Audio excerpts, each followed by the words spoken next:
मिथिलेश भैया हैं तो भौकाली है, गढ़वा में खुशहाली है।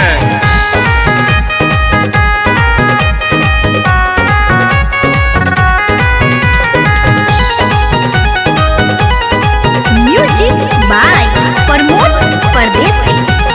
मिथिलेश भैया विकास करवाए हैं, मिथिलेश भैया विकास करवाए हैं, मिथिलेश भैया विकास करवाए हैं। मिथिलेश भैया विकास करवाए हैं, जो केहू नहीं किया था वो करके दिखाए हैं, जो केहू नहीं किया था वो करके दिखाए हैं।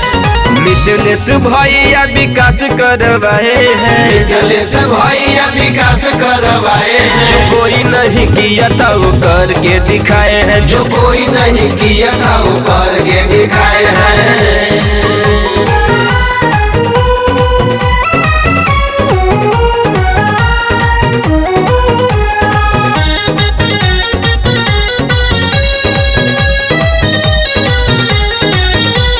Presented by Million Music World। जहाँ जहाँ रोड नहीं था रोड बनवाए हैं, जहाँ जहाँ रोड नहीं था रोड बनवाए हैं, सबका के घरे घरे बिजली दिलाए हैं, सबका के घरे घरे बिजली दिलाए हैं। जहाँ जहाँ रोड नहीं था रोड बनवाए हैं, सबका के घरे घरे बिजली दिलाए हैं।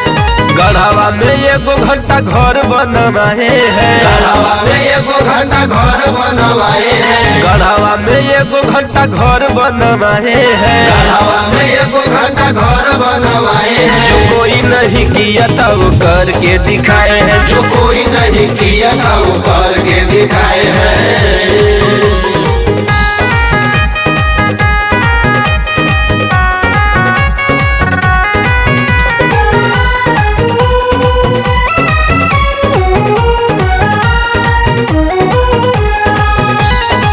म्यूजिक बाय प्रमोद परदेसी।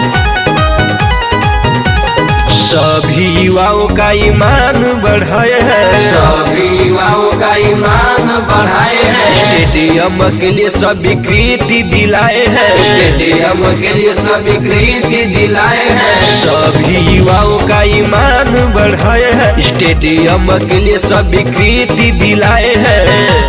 गढ़वा में एगो टाउन हॉल बनवाए हैं, गढ़वा में एगो टाउन हॉल बनवाए हैं, गढ़वा में एगो टाउन हॉल बनवाए हैं। गढ़वा में एगो टाउन हॉल बनवाए हैं, जो कोई नहीं किया था वो करके दिखाए हैं, जो कोई नहीं किया था वो करके दिखाए हैं।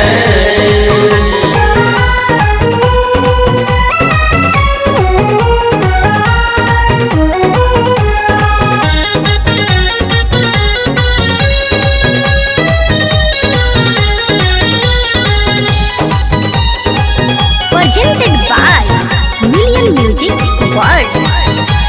कोनहर धाम के सुंदरीकरण कराए हैं, कोनहर धाम के सुंदरीकरण कराए हैं, हेलीपैड को सुंदरीकरण कराए हैं, हेलीपैड को सुंदरीकरण कराए हैं, कोनहर धाम के सुंदरीकरण कराए हैं, हेलीपैड को सुंदरीकरण कराए हैं।